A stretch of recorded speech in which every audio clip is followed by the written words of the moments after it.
activo el audio. Ahí ya te están escuchando.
¿Ya está? Ya está.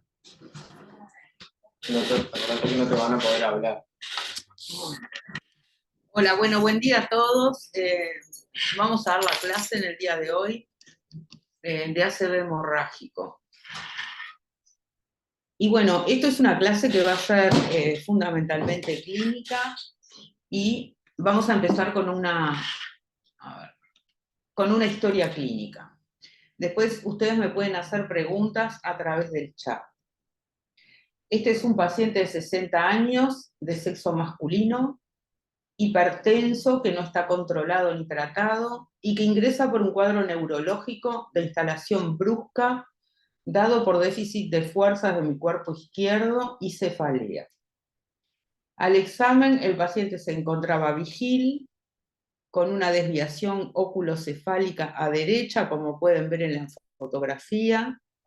Presentaba una hemianopsia homónima izquierda, una anosognosia, que es el desconocimiento que tenía de que le estaba pasando algo del lado izquierdo, una parálisis facial central izquierda, con rigidez de nuca, y a nivel del examen espinal se presenta con una hemiplegia izquierda, flácida, con reflejos vivos, con signo de Babinski, y presentaba además una hipoestesia superpuesta con el déficit motor. La presión arterial que presentaba el ingreso era de 180/90. Acá lo que quiero jerarquizar de este cuadro clínico, además de la sintomatología y signología que se encuentra, es el cuadro, la forma de instalación que fue brusca. Bueno, yo les preguntaría, no sé si pueden decir por el chat, y si no vamos a ver, cuáles son los diferentes síndromes clínicos que surgen a través de la historia.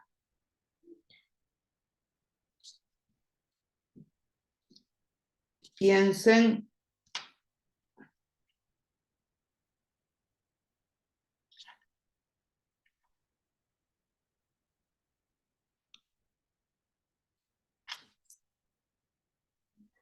Síndrome de hipertensión endocraniana, síndrome motor deficitario, síndrome focal neurológico. Es lo que responden. ¿Algún otro síndrome que les parezca?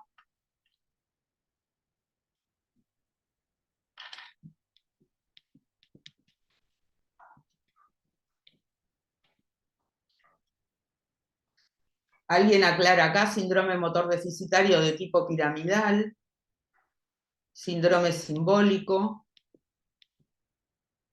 Irritación piramidal pone algún participante, pero bueno, irritación piramidal no se dice síndrome motor de tipo piramidal o directamente síndrome piramidal.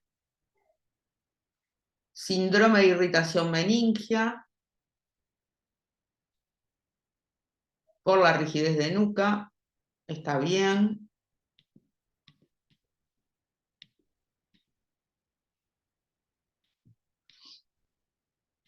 Síndrome hemisférico, agrega alguno. Está muy bien todo lo que contestaron.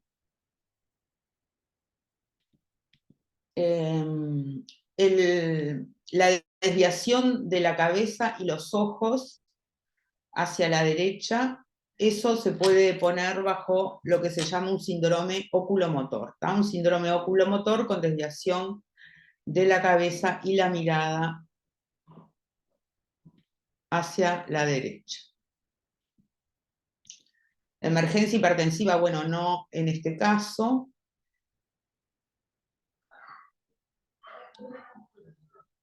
Bueno, y hay muchas preguntas, y algunas de estas preguntas dicen si el síndrome, para hablar de síndrome simbólico, tendría que tener un trastorno del lenguaje. Bueno, los síndromes simbólicos incluyen trastorno del lenguaje, o sea, puede ir la afasia, o puede ir la anosognosia, somatognosia, o si tuviera una alteración en la praxia, también eso está dentro de los síndromes simbólicos. ¿Tá?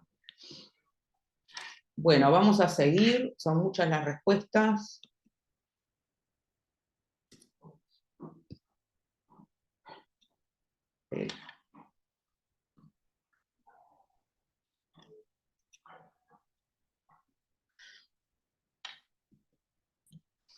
Esa es la historia. Esperen que tengo un problema técnico que ya lo voy a solucionar.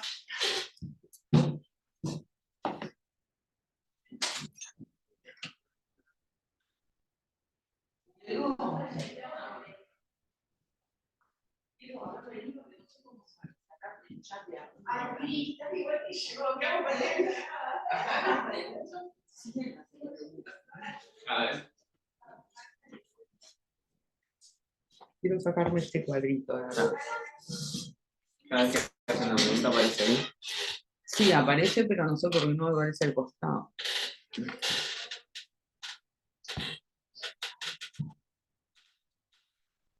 No veo el... No.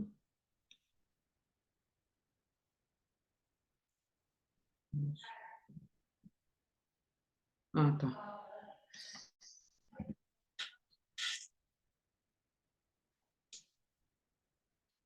Esa es para atrás, ¿no?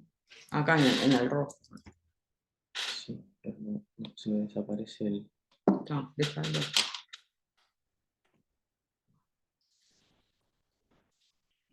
Bueno, entonces vamos a ver cómo se hace el proceso diagnóstico en los pacientes que tienen ACV. Acá particularmente tenemos la clase de ACV hemorrágico, pero bueno, esto es válido para todos los pacientes con ACV. Entonces, primero lo que tenemos que hacer es el diagnóstico sindromático, que ya han dicho por el chat todos los síndromes que tenía el paciente. Después viene una etapa 2, que es el diagnóstico nosológico, es decir, ¿qué tiene? Acá lo que tenemos, en este capítulo tenemos que hacer el diagnóstico de lo que es ACV. Y ACV es igual a síndrome focal neurológico de instalación brusca. Y por eso jerarquizamos la forma de instalación brusca, porque simplemente un síndrome focal con esta forma de instalación ya nos permite hacer el diagnóstico clínico de ACV, que por supuesto va a ser confirmado por la imagenología. O sea, que no es necesario decir que porque es hipertenso, porque tiene factores de riesgo vascular, porque eso puede ser común para todos los ACV. Simplemente por el hecho de que es un síndrome focal de instalación brusca. Después tenemos que pensar en la naturaleza, ¿es isquémico o hemorrágico? Y bueno, acá tenemos diferentes elementos clínicos que nos van a poder orientar a la naturaleza, sabiendo que este diagnóstico siempre es de confirmación tomográfica. Después que planteamos la naturaleza, si es isquémico, hemorrágico, tenemos que hacer diagnóstico de topografía. En el caso de que sea hemorrágico, planteemos que sea hemorrágico, tenemos que hablar de topografía. Vamos a ver cómo se clasifica la topografía de los hematomas, si son profundos, si son lobares, si son del sector vertebrovascular. Si fuera isquémico, o sea, de naturaleza isquémica, tenemos que hablar de territorio vascular particularmente, es decir, circulación anterior, posterior, y qué arteria estaría comprometida.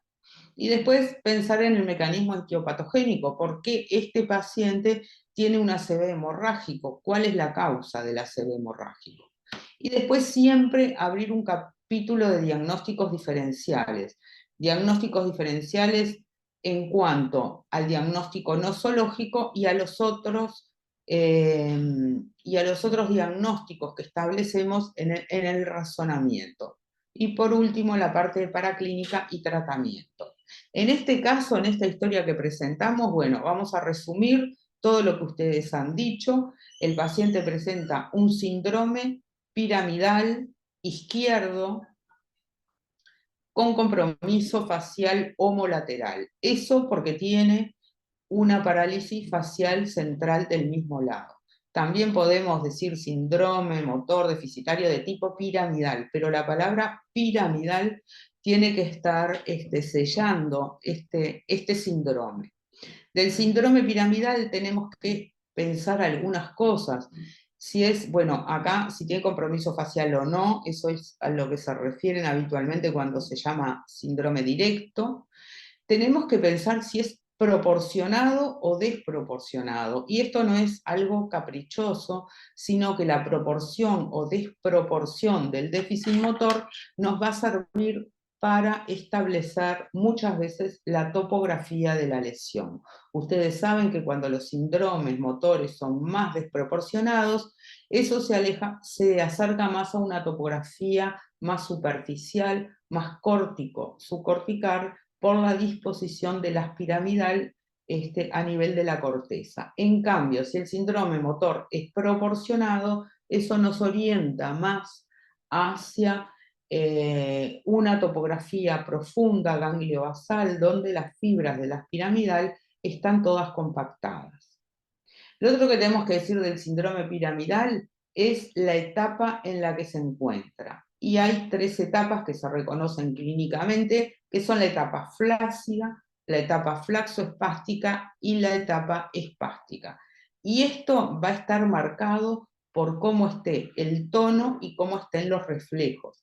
La etapa espástica tiene espasticidad y los reflejos están vivos o tiene hiperreflexia. En cambio, la etapa flácida tiene hipotonía y los reflejos están disminuidos o ausentes. Y en el medio, con hipotonía e hiperreflexia, está la etapa flaxoespástica. O sea que recapitulando, tenemos que decir síndrome motor, decir que es de tipo piramidal y decir cuáles son los elementos categóricos clínicos que nos permiten afirmar que un síndrome es piramidal.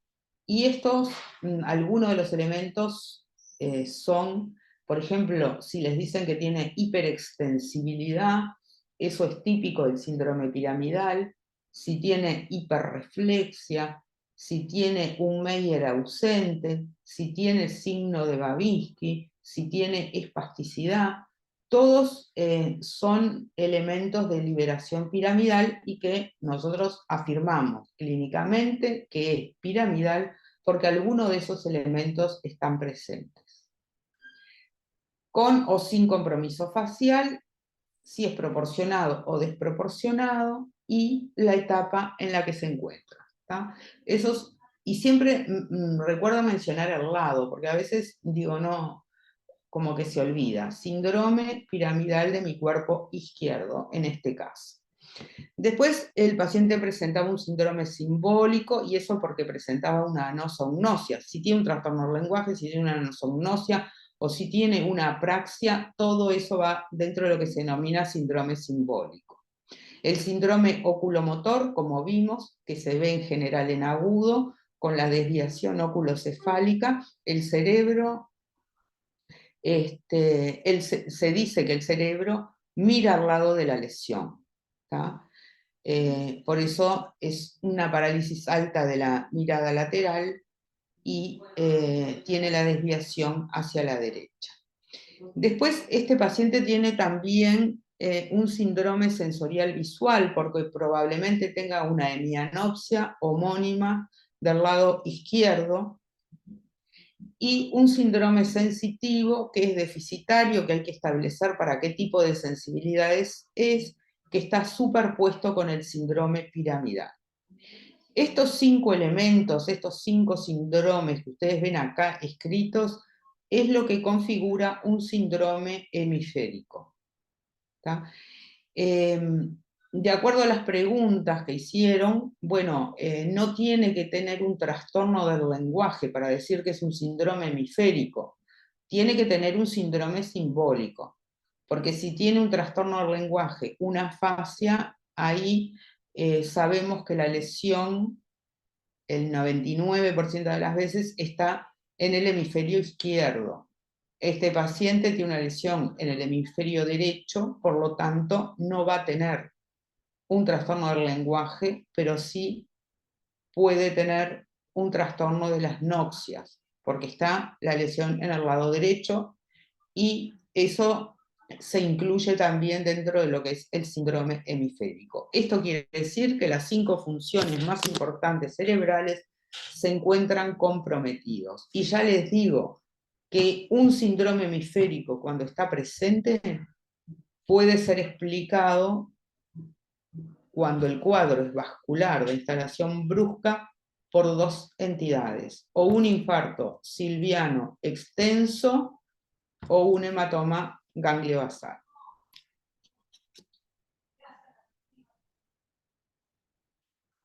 Entonces, para resumir lo que es el proceso diagnóstico en cuanto a la nosología. El diagnóstico sindromático ya lo vimos, después tenemos que establecer el diagnóstico de ACV, pensar en la naturaleza, es isquémico, hemorrágico, en la topografía y en el mecanismo, por qué este paciente tiene un ACV de este tipo.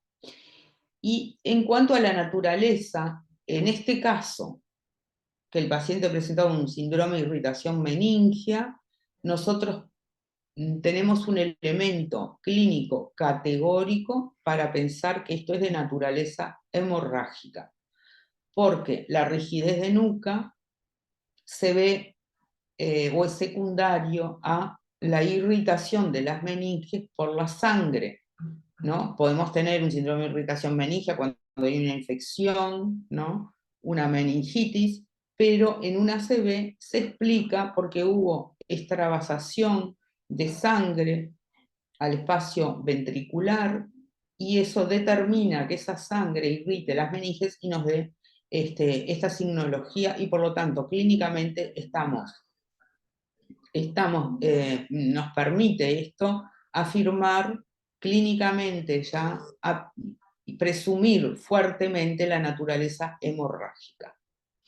¿Tá?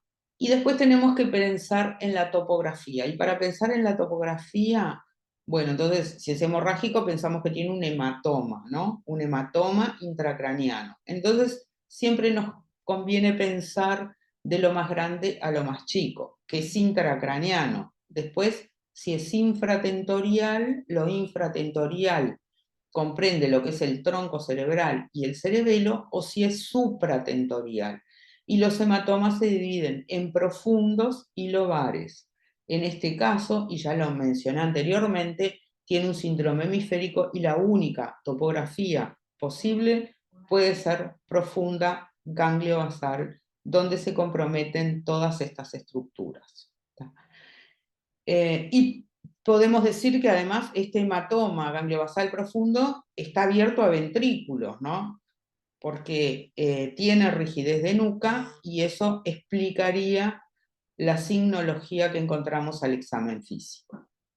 ¿Y por qué este paciente tiene un hematoma gangliobasal? Bueno, el mecanismo o la etiología es un paciente hipertenso, no controlado ni tratado, ingresó con cifras elevadas de presión arterial y por lo tanto vamos a plantear que es un hematoma de mecanismo hipertensivo, que además la topografía gangliobasal profunda es la topografía más frecuente de los hematomas que se producen en los pacientes hipertensos.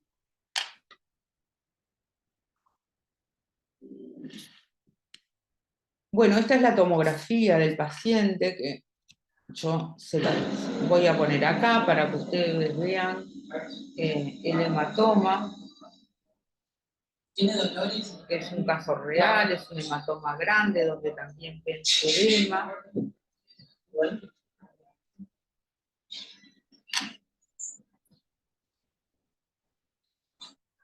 Va de nuevo.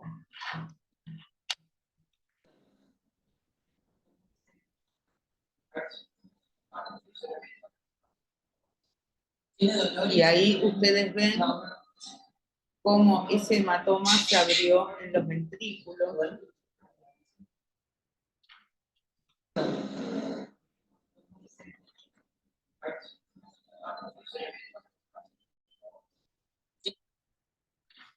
Bueno, ahí se me fue, pero bueno, fíjense con atención cómo la sangre se ve dentro de los ventrículos.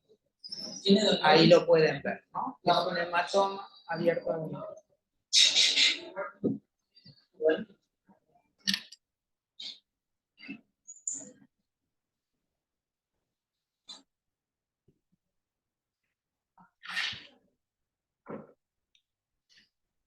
Voy a ver las preguntas ahora.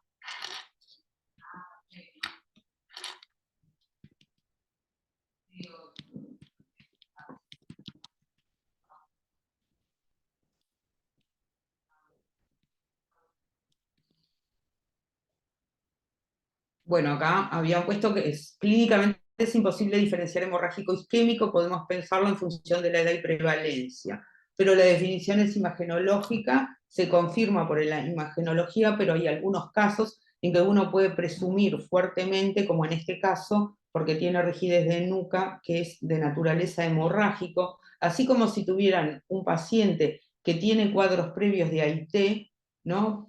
Tiene episodios de amaurosis transitoria o cuadros de AIT, y después hace un síndrome focal persistente, bueno, eso también los orienta a que sea isquémico, ¿no? Para los isquémicos.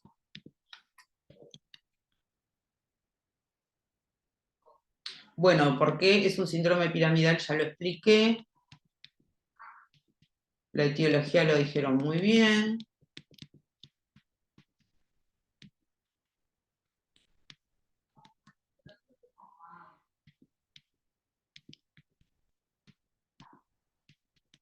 Bueno, creo que más o menos esta etapa ya la pasamos. Entonces, ahora vamos a hablar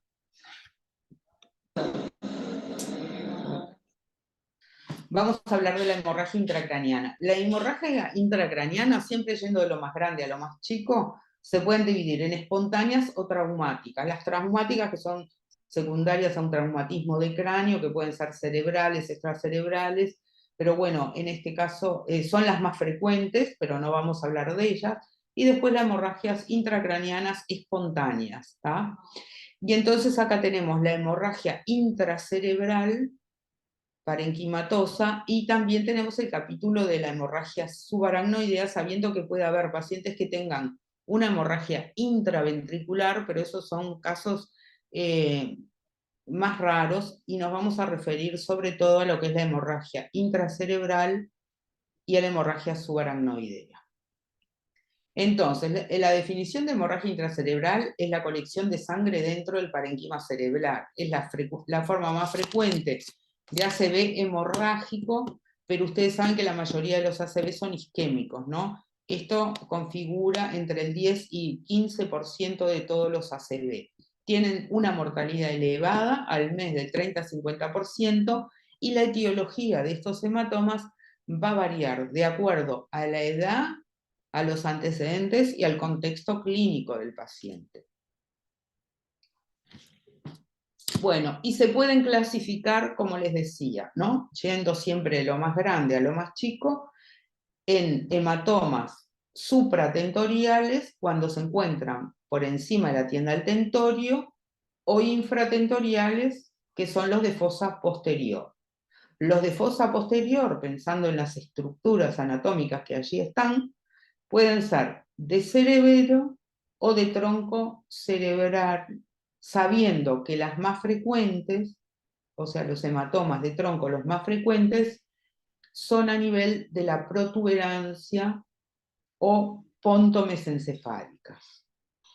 Y los hematomas supratentoriales se dividen en profundos o lobares. Los profundos son los gangliobasales y los lobares, bueno, se dividen en frontales, parietales, temporales, occipitales, de acuerdo al lóbulo en el que asienten, y ustedes ya clínicamente, si piensan cómo se van a expresar, eso, digo, se van a expresar de acuerdo a la sintomatología del lóbulo, ¿no? Predominante. No se van a presentar con un síndrome hemisférico, sino con mucho menos sintomatología y signología. Hay un hematoma lobar que es el del Carrefour, temporo-parieto-occipital, porque está ubicado, más o menos compromete estos tres lóbulos, que también son hematomas dentro de los hematomas lobares del hipertenso, es la topografía más frecuente, ¿no? O sea, en el hipertenso lo más frecuente es profundo, pero cuando es lobar, lo más frecuente es que sea del Carrefour temporo-parieto-occipital. Bueno, la hemorragia profunda, gangliobasal o profunda, bueno, hay hematomas que son más grandes o más chicos, o sea que la expresión clínica va a depender del tamaño del hematoma, ¿tá? Si es un hematoma muy pequeño, que puede ser muy chiquito, de 1 o 2 centímetros, bueno, esos hematomas se pueden expresar como un síndrome lacunar, por ejemplo, con un síndrome motor puro, un síndrome sensitivo puro, ¿no? Tales así y proporcionados que uno puede pensar de antemano que si tiene un síndrome sensitivo puro o motor puro, tiene un síndrome lacunar, por lo tanto planteo que tenga un infarto lacunar. Pero hay que tener presente en el diagnóstico diferencial de los infartos lacunares un pequeño hematoma gangliobasal que puede expresarse de la misma manera. ¿Tá? Y si son muy grandes, bueno, pueden tener un síndrome hemisférico, como es el caso de este paciente, ¿no? Un hematoma grande que compromete todas las funciones. Estos hematomas que están a nivel gangliobasal profundo se pueden extender hacia abajo, subtálamo y mesencéfalo, y por lo tanto tener síntomas de tronco, de mesencéfalo alto, como signos oculomotores, síndrome de presión convergencia, síndrome de Parinot, etc. O pueden progresar hacia la parte media e inundar los ventrículos, sangre intraventricular, y tener clínicamente rigidez de nuca. Bueno, esto es para mostrar simplemente, es un corte anatómico de lo que es, cómo está en el hematoma, simplemente para recordar que pueden extenderse hacia abajo, donde está el mesencéfalo, y hacia la parte media, abrirse a los ventrículos.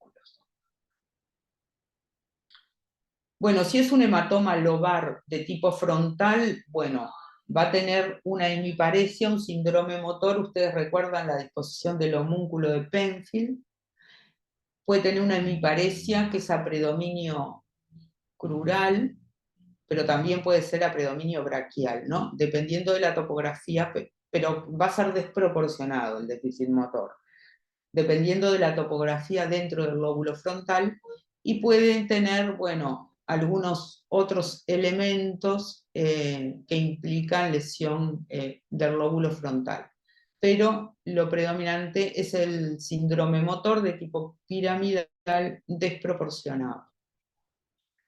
Si es parietal, ustedes saben que la sensibilidad tiene una jerarquía muy importante en este lóbulo, por lo tanto, lo predominante va a ser el trastorno de la sensibilidad, un déficit sensitivo de distribución hemicorporal. Y puede tener otras alteraciones, pero bueno, pensamos en eso cuando tenemos claramente un síndrome sensitivo deficitario de distribución hemicorporal. Si es la hemorragia es a nivel del lóbulo temporal, bueno, depende si es izquierda o derecha. Ustedes saben que a izquierda está representado el área del lenguaje, entonces si la lesión es del lado izquierdo podemos tener una afasia del tipo de afasia de Wernicke. Si la lesión es derecha, no tenemos trastorno del lenguaje, se dice que este lóbulo es muy inexpresivo cuando la lesión afecta al lado derecho, pero se puede expresar como un síndrome confusional. Y puede tener un trastorno del campo visual, una cuadrantanopsia homónima inferior o superior.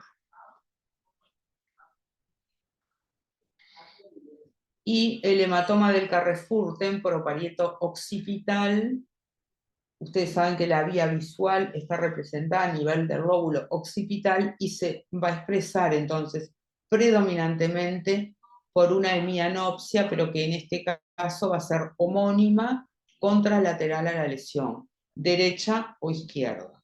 ¿Tá? Recuerden esta topografía frecuente de los hematomas del hipertenso cuando los hematomas son lobares.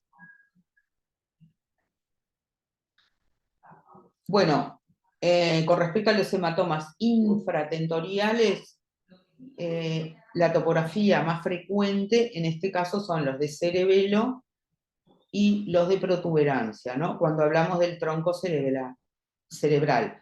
Y bueno, y la semiología, por supuesto que si es de cerebelo, se va a expresar como un síndrome cerebeloso, que se llama, digo, un síndrome cerebelizo de tipo vermiano, en general, pero puede ser también, síndrome cerebeloso hemisférico, pero también puede ser vermiano, que puede ser derecha o izquierda. En este caso, es del mismo lado que la sintomatología, ¿tá? Porque todavía, digo, las fibras cerebelosas se cruzan a nivel mesencefálico. No sé si se acuerdan la decusación de Wernicke, que es a nivel mesencefálico, entonces si es por arriba de esa decusación en mesencéfalo es contralateral, pero por debajo de la decusación de Wernicke en mesencéfalo, lo cerebeloso que se produzca va a ser del mismo lado de la lesión. Bueno, pueden tener dolor de cabeza, cefalea, elementos de hipertensión intracraniana, con vómitos, pueden tener trastornos de conciencia y pueden tener rigidez de nuca. Acá hay mucha proximidad con el tronco cerebral, entonces, digo, el riesgo de estos hematomas a nivel de cerebelo es que se extiendan hacia adelante, compriman los ventrículos, pueden determinar hidrocefalia y pueden determinar también signología a nivel del tronco cerebral. ¿Tá? Por lo tanto, y esto va a depender, bueno, del tamaño, ¿no? Los hematomas se consideran ya que tienen riesgo, que son graves y que pueden implicar un tratamiento quirúrgico cuando son de 3 o más centímetros.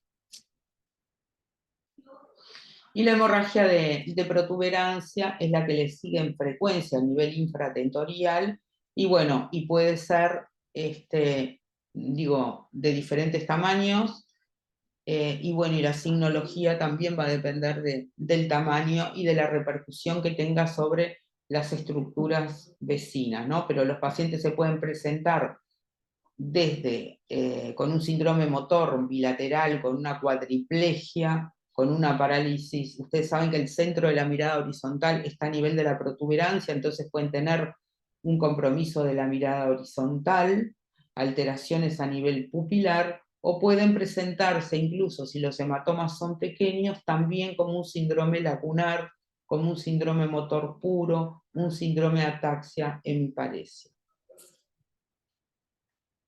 La otra pregunta que tenemos que hacernos es ¿por qué el paciente tiene un hematoma cerebral?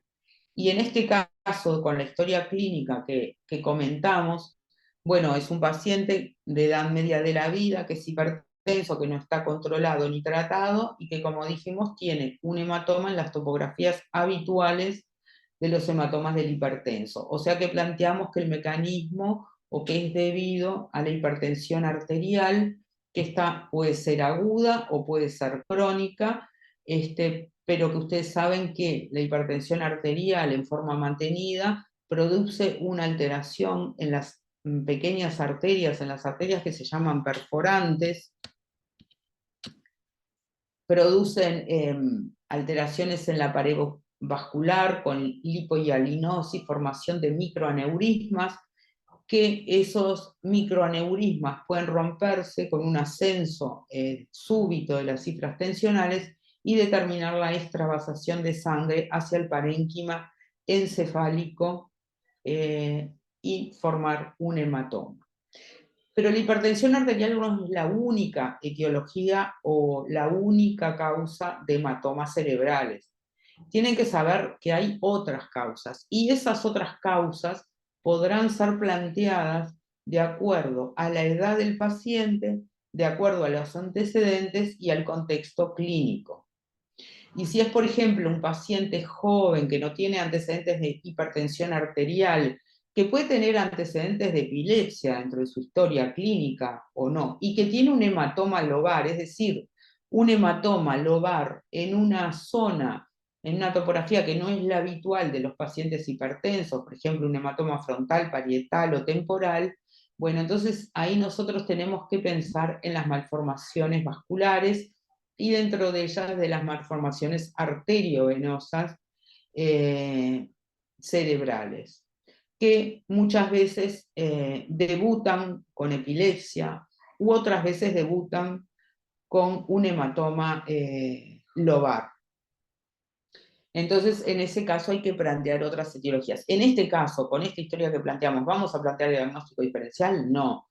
Digo, no podemos pensar en una malformación arteriovenosa ni vamos a hacer estudios para descartar que no la tenga, porque este es un cuadro clínico muy característico de lo que es un hematoma en el paciente hipertenso. Hay otras malformaciones vasculares, como son los cavernomas, que se diagnostican por resonancia, que son malformaciones vasculares más pequeñas, pero que a veces pueden sangrar. Pero en general la forma de presentación es como pequeños hematomas y no como hematomas grandes, y muchas veces hay antecedentes familiares. La angiopatía amiloide es otra causa de hematomas cerebrales. ¿Cuándo la vamos a plantear? Bueno, la vamos a plantear en pacientes de mayor edad, que no son hipertensos, que tienen hematomas, que pueden tener muchos hematomas, o sea, una historia recurrente de hematomas cerebrales, y no tenemos el antecedente de hipertensión arterial, y por lo tanto, bueno, es uno de los diagnósticos a plantear. Después tenemos que pensar en otras causas que puede haber, y son vinculados a trastornos hemorrágicos, facilidad para que un paciente tenga una hemorragia parenquimatosa, y eso se puede ver en el contexto de alguna enfermedad hematológica, ¿no?, que predisponga al sangrado, o también tienen que pensar en los pacientes que están en tratamiento anticoagulante, están recibiendo anticoagulantes, y eso predispone al sangrado. Y después, bueno, hay sustancias que también pueden predisponer al hematoma parenquimatoso, como es el caso del alcohol, o también de determinadas drogas, como la heroína, la anfetamina y la cocaína. La cocaína puede terminar un ascenso brusco de la presión arterial, puede terminar un hematoma cerebral, pero también puede predisponer a los accidentes vasculares de tipo isquémico. O sea, que en resumen nosotros vamos a pensar en la causa, cuál es la causa, de acuerdo a la edad, de acuerdo a los antecedentes del paciente y al contexto clínico en el que nos encontremos en ese momento. Bueno, y acá lo que tenemos es una fotografía que nos muestra por qué los hematomas del hipertenso son más frecuentes a nivel ganglio basal o son más frecuentes cuando son infratentoriales a nivel de la protuberancia y eso tiene una explicación anatómica vascular, es por la mayor densidad de arterias perforantes que se encuentran a nivel del tronco basilar, por ejemplo, a nivel mesencefal, de protuberancia, o a nivel ganglio basal. Entonces ahí hay mayor densidad de arterias perforantes, que son como dientes de un peine, ¿no? Que se meten hacia el parénquima cerebral, y la hipertensión arterial produce las mayores alteraciones a nivel de estas pequeñas arterias, y por eso las complicaciones tienen esta topografía más frecuente.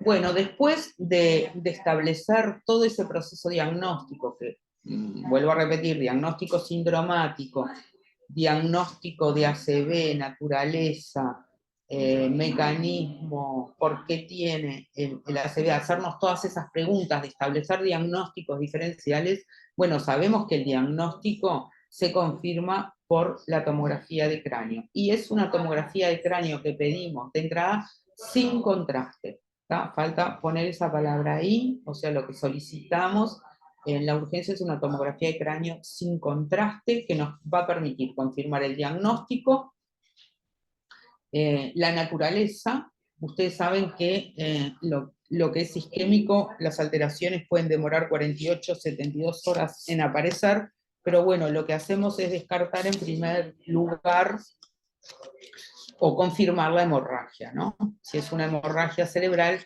ya la vemos en etapas iniciales.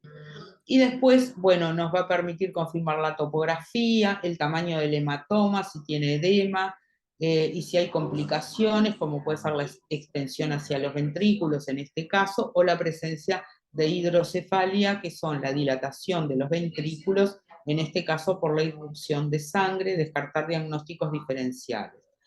Resonancia en agudo no pedimos habitualmente para los pacientes con ACV.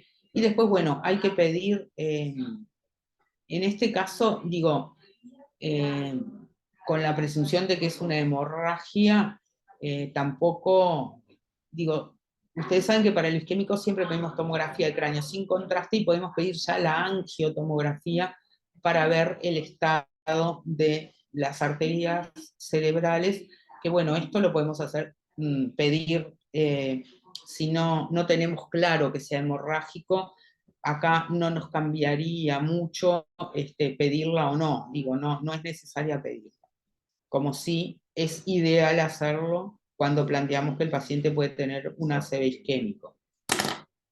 Y bueno, y después todos los exámenes de valoración general que se piden en estos pacientes. El tratamiento, bueno, es el ABC del apoyo vital. Yo voy a puntear algunas cosas que ustedes simplemente eso lo tienen escrito en todos lados.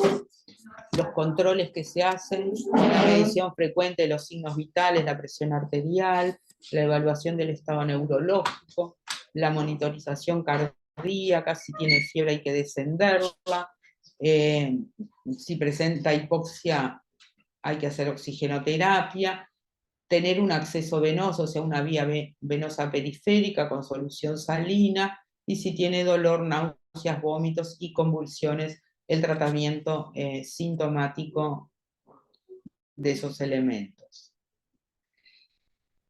Bueno, el tratamiento de la hipertensión intracraniana y el edema en caso de existir, bueno, si hay agitación, fiebre, hipoxia, hipercapnia, todo lo que pueda empeorar la presión intracraniana, bueno, hay que corregirlo, conviene poner estos pacientes de inicio a 30 grados, es decir, elevar la cabeza de la cama, que eso contribuye a disminuir la hipertensión intracraniana, restringir la ingesta de líquidos, y bueno, si el paciente tiene deterioro de conciencia, muchas veces requiere intubación orotraqueal y el traslado al CTI. Y el otro fármaco que se utiliza para disminuir la hipertensión intracraniana es el manitol al 20% solución hipertónica. Pero yo quiero, en el caso del tratamiento, que ustedes lo pueden ver en los libros, quiero jerarquizar dos aspectos. que son la hipertensión arterial y qué hacemos con la tromboprofilaxis. Porque son preguntas que se hacen habitualmente, ¿no? Porque el manejo de la hipertensión arterial en agudo en los pacientes con ACV hemorrágico ha sufrido muchos cambios a lo largo de la historia.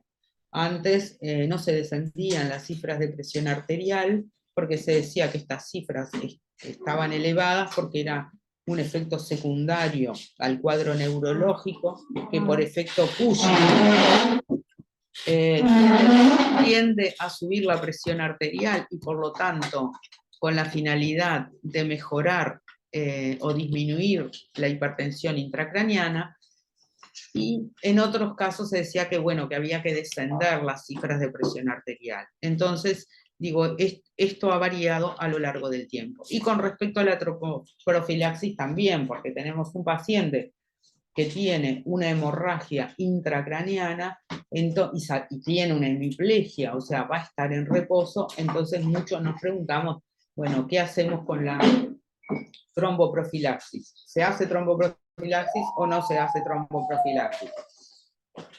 Y en este sentido, y contestando la primera pregunta, que es el manejo de la hipertensión arterial en agudo, en los pacientes con una hemorragia cerebral, bueno, entonces nosotros nos guiamos por lo que es la guía de la AJA del 2015, donde en esta guía lo que dice es que, en primer lugar, que la presión arterial en general en los pacientes que tienen hemorragia intracraniana, no descenderla por debajo de 140 de sistólica. Bueno, el límite ese de 140 parece ser seguro y tiene evidencia 1A, e incluso que puede mejorar la rehabilitación, el pronóstico funcional de estos pacientes. O sea que, digo, si la descendemos, no la descendemos más de 140 de sistólica, más bajo de ese valor, ¿no? Ese es un valor seguro.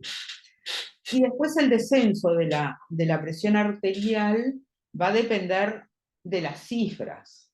Si el paciente tiene una presión arterial mayor de 220 de sistólica, bueno, ahí parece ser razonable el descenso agresivo de la presión arterial, que se puede hacer con infusión intravenosa continua y monitorización frecuente de la presión arterial. Ahí lo que se puede utilizar son dosis que tienen ahí escritas de labetalol intravenoso.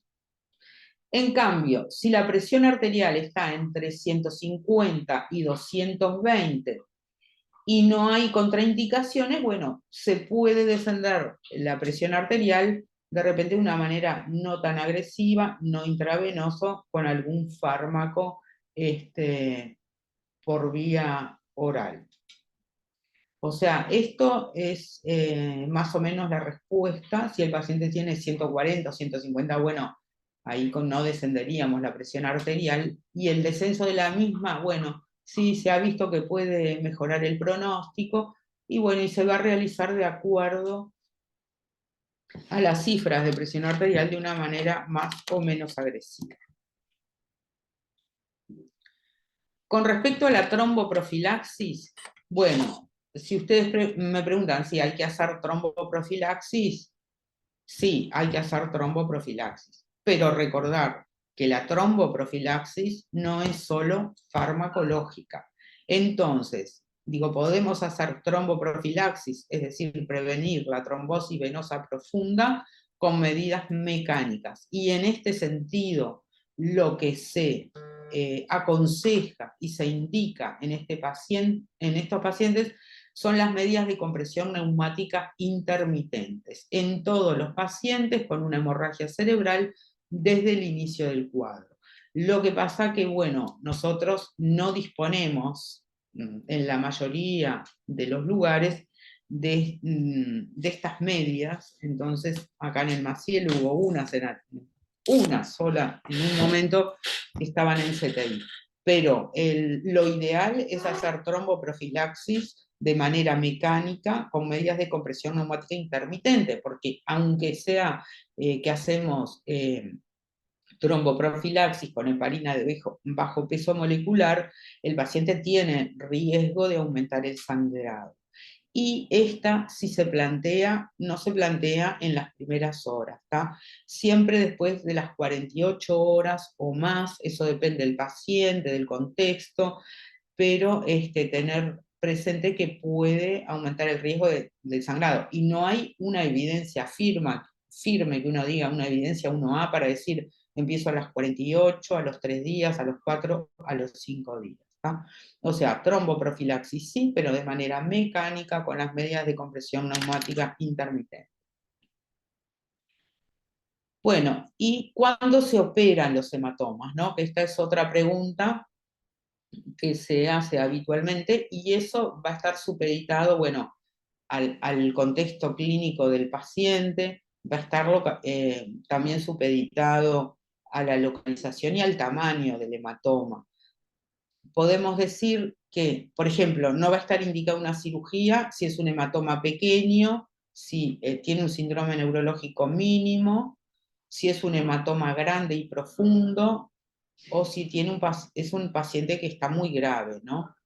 Pero bueno, la cirugía puede estar indicado cuando los hematomas son infratentoriales en los de cerebelo, cuando tienen 3 o más centímetros o están determinando compresión sobre las estructuras vecinas, ¿no? Que pueden ser de riesgo, pero ya con un tamaño de 3 centímetros, ojo, ahí ya llamamos al neurocirujano. Y después pueden tener indicación de cirugía los hematomas lobares, porque son de fácil acceso a la cirugía, si son hematomas lobares de riesgo, ¿no? Para el paciente. Los hematomas profundos, gangliobasales, bueno, esos pueden tener indicación de cirugía si tienen prolongación lobar, pero no por sí mismos, por la ubicación que tienen, no tendrían indicación de cirugía en principio. Bueno, ahora les voy a poner una historia, es otra historia. Cuando empezamos la clase dijimos que íbamos a hablar de los hematomas del ACV propiamente dicho, hematoma cerebral, parenquimatoso, y vamos a hablar algún aspecto de lo que es la hemorragia meningia. ¿Tá? Esta es una paciente de 60 años, mujer, que tiene antecedentes personales de migraña sin aura, que consultó hace 72 horas en emergencia móvil por cefalea intensa, de tipo pulsátil brusca, con sensación de estallido y vómitos. El examen neurológico era normal, no presentaba rigidez de nuca, se le dio tramadol, alivió el dolor, y el diagnóstico que se planteó fue crisis de migraña y la paciente quedó en domicilio. Yo de esta historia quiero jerarquizar que si bien la paciente tiene historias de cefaleas previas, es una migrañosa, consultó ahora por un dolor de cabeza diferente, que fue más intenso y que tuvo sensación de estallido dentro del cráneo, ¿tá? A pesar de que no tenía rigidez de nuca, a pesar de que no tenía otras alteraciones al examen. Sin embargo, es frecuente que esto ocurra y no se le atribuya la importancia que debe tener a estos cuadros clínicos, porque como era una paciente que ya tenía historia de cefalea, esto es una historia real, quedó en el domicilio con el diagnóstico de crisis de hemorragia. Otro diagnóstico seguramente estará pasando por ustedes, que esto puede ser una hemorragia subaracnoidea. Y esto sí es el diagnóstico que hay que plantear en esta paciente, a pesar de tener el examen físico normal, no tener rigidez de nuca, simplemente por las características de la cefalea, simplemente por la característica de sensación de estallido que no siempre está presente. No nos podemos quedar con la duda en estos casos. Fíjense ustedes que el diagnóstico incorrecto de hemorragia subaracnoidea ocurre entre el 25 a 50% de los casos, siendo el error más común el diagnóstico de migraña. Bueno, los criterios diagnósticos de cefalea en estallido, de hemorragia subaracnoidea, es una cefalea atribuida a hemorragia subaracnoidea no traumática, ¿no? Porque a veces estos cuadros pueden ser traumáticos. Es una cefalea típicamente severa y repentina que alcanza su punto máximo en segundos o minutos. Es lo que se denomina cefalea en trueno. y puede ser el único síntoma de la hemorragia subaracnoidea. Quiero recalcar acá, cuando es posible realizar, ¿no? Porque a veces estos pacientes tienen un cuadro de pérdida de conocimiento y no pueden contar la historia, pero cuando pueden contar la historia es fundamental para plantear este diagnóstico. A las 72 horas, la paciente instala sintomatología similar, pero agrega rigidez de nuca.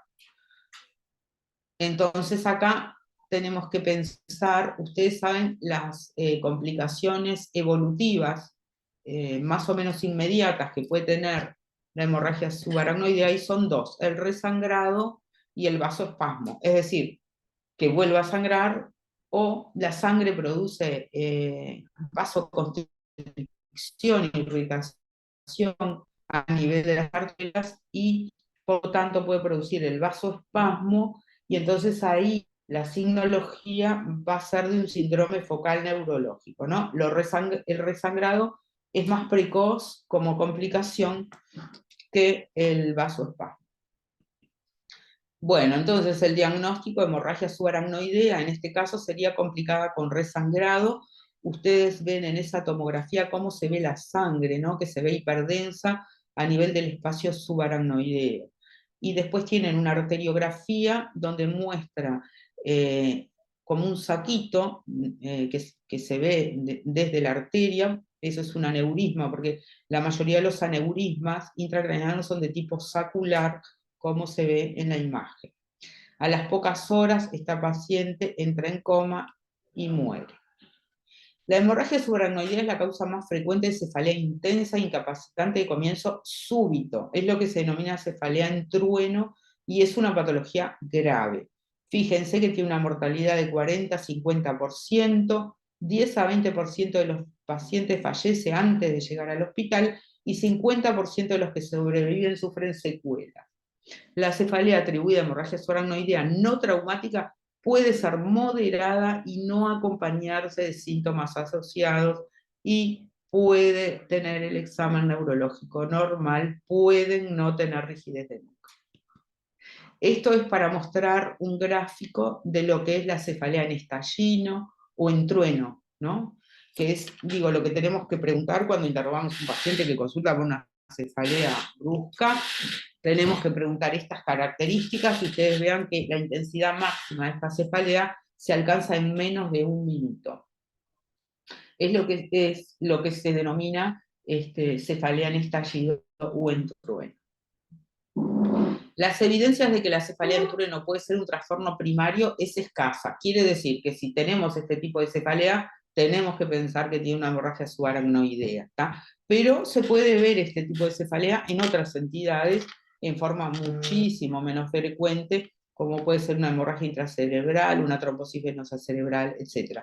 Esto es simplemente para decir que no es exclusiva la cefalea en trueno o estallido de la hemorragia subaracnoidea, se puede ver en otras entidades, pero lo más frecuente es que sea traducción de una hemorragia meningia.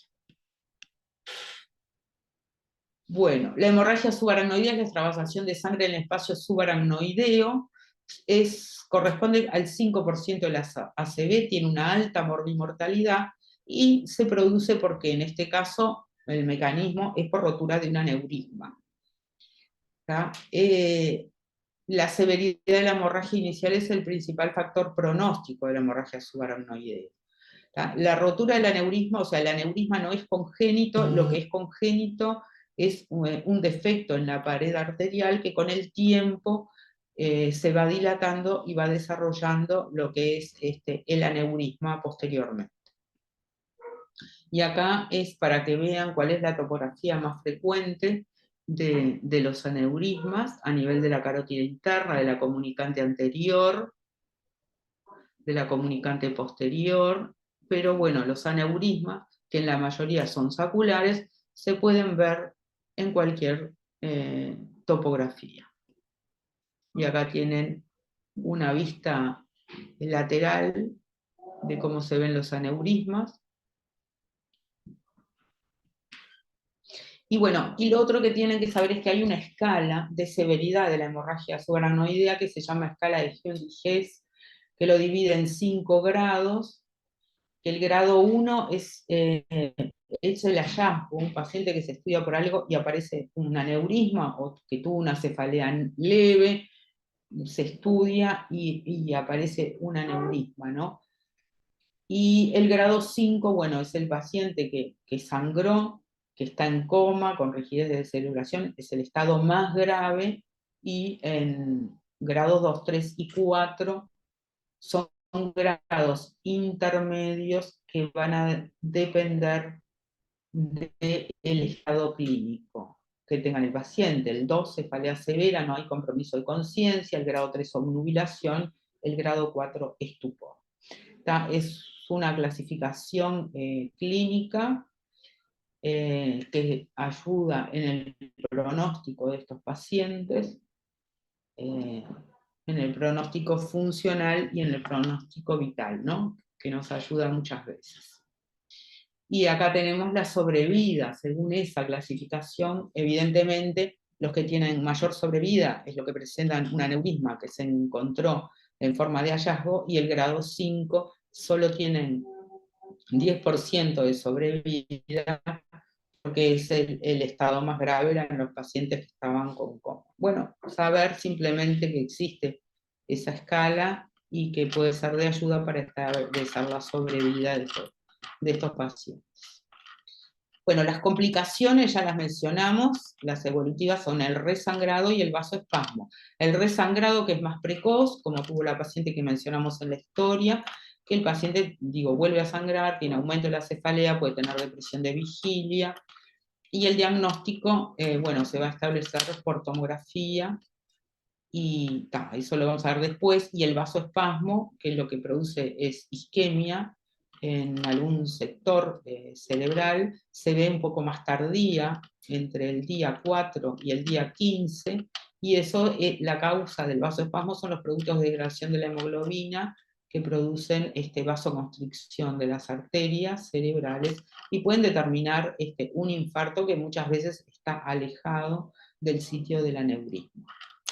También estos pacientes, por la irrupción de sangre en el espacio subaracnoideo, pueden tener hidrocefalia, pueden tener crisis epilépticas, pueden tener hipertensión intracraniana, o pueden tener complicaciones generales extraneurológicas vinculadas a todos estos pacientes que se encuentran graves, como pueden ser, complicaciones respiratorias por depresión de vigilia, aspiración, neumonía, complicaciones hidroelectrolíticas, complicaciones cardíacas. Es frecuente que estos pacientes con este cuadro brusco de hemorragia subaracnoidea, cuando tienen una descarga muy abrupta de adrenalina, sí pueden tener arritmias, incluso se ha descrito, se puede ver asociado el infarto agudo de miocardio, y por supuesto las complicaciones digestivas, las complicaciones de los pacientes que están en reposo.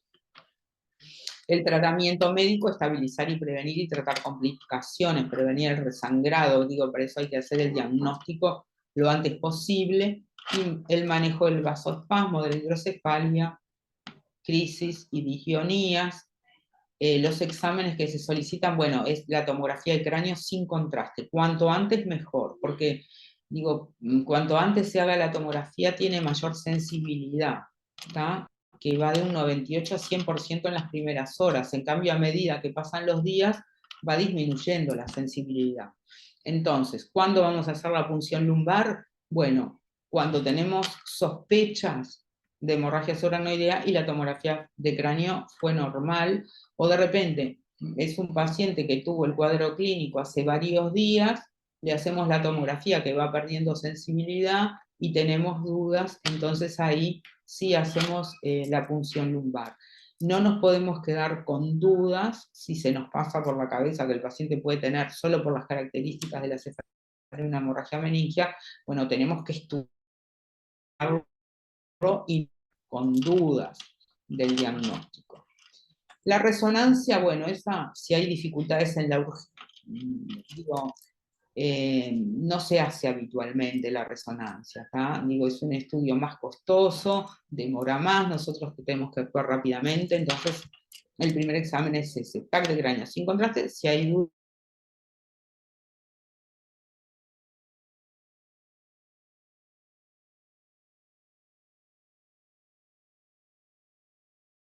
que cómo están las arterias y si podemos ver el aneurisma, que a veces digo, y saber si ese aneurisma es único, si es múltiple, la topografía que tiene, pero tenemos que saber a veces la tomografía, el aneurisma, porque los aneurismas a veces se pueden trombosar, hacemos el estudio y es normal. Entonces, ese estudio más adelante, pero lo que hay que saber que el gol estándar es la arteriografía cerebral para la localización y ver las características anatómicas del aneurisma.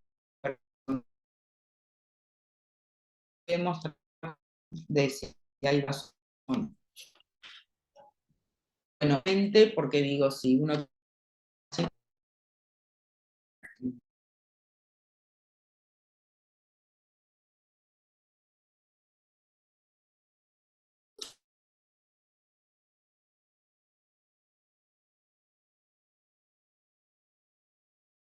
tiene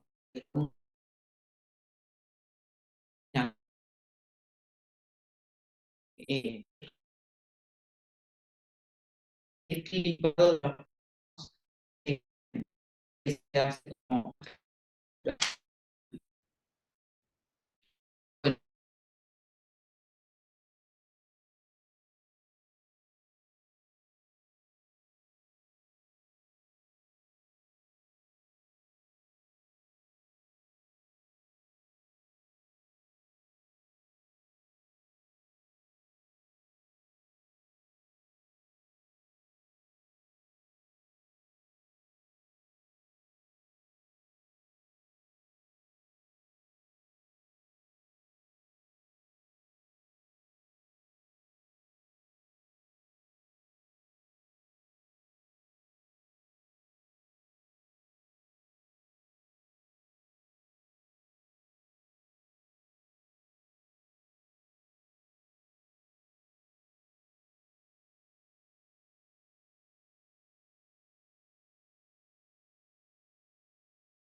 Bueno, no, no sé, parece que no se escuchó. ¿Desde dónde no escucharon?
No, no porque ¿Qué pasó?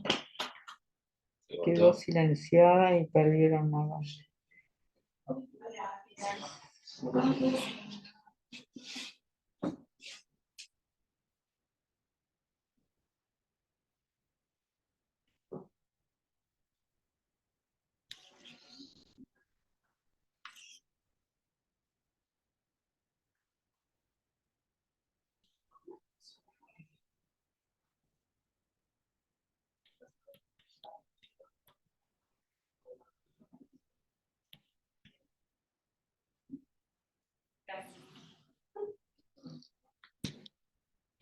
Bueno, voy a ver si Diego no está ahí.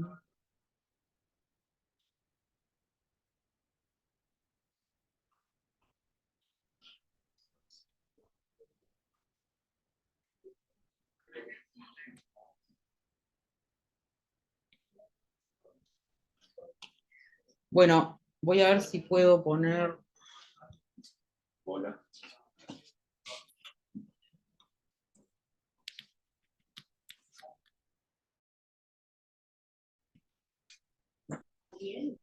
Sí. Dame un segundito.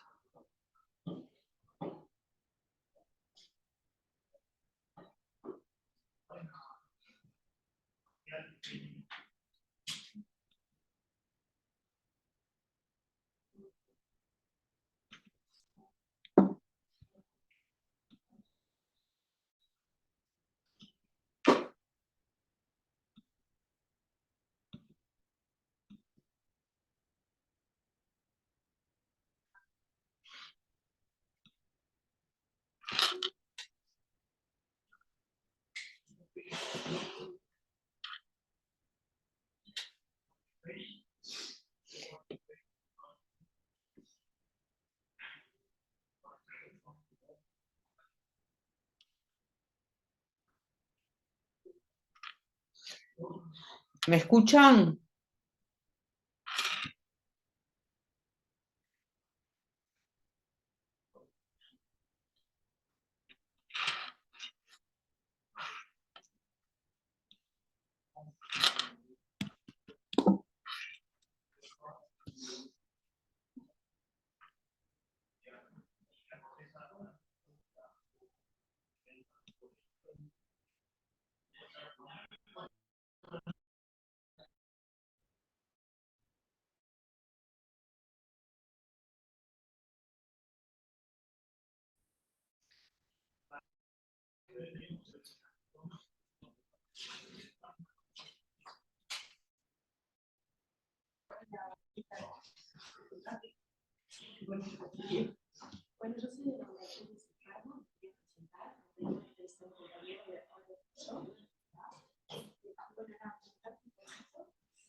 Sí.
viste, todo. Ahí está, ¿verdad?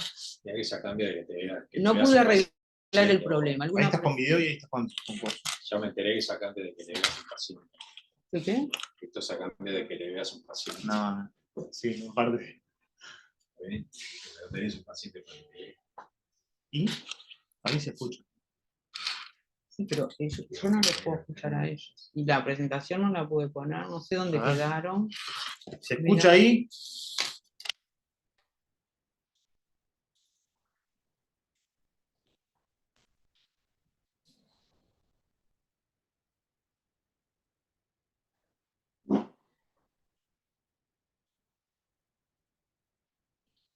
Mirá, no se escuchan.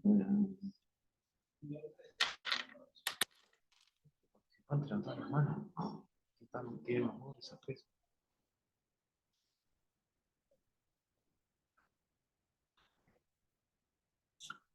Ahí estás con audio y estás con video. Sí, pedí la presentación. Ah, pero digo, no ¿Qué sé, querés no hacer? puedo- ¿Querés ver la presentación? quiero que contesten.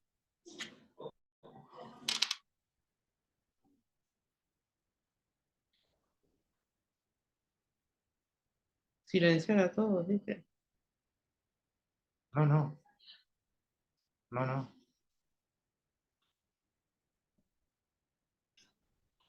Sí, güey. Escucha.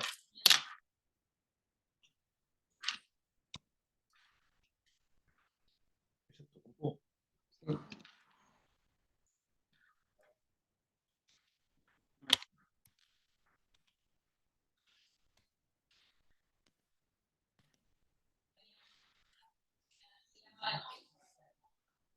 Bueno, acá.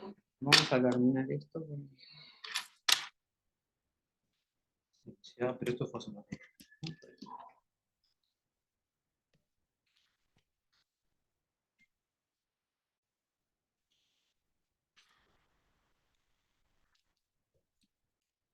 No, porque no te veo.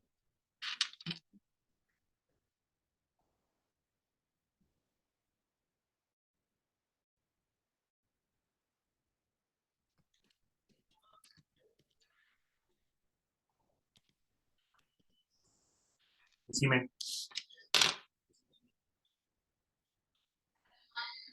Que ya se escucha bien, dice.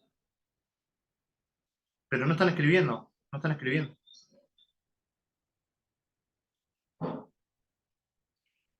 Dice que se les escucha bien, pero no pueden contestar ni por audio ni por allá. Entonces, ¿cómo hacen las preguntas? ¿Dónde quedaron? ¿Con quién hablas? ¿Con alguien de Con la Diego. clase? Estoy con Diego, ¿no? Ah,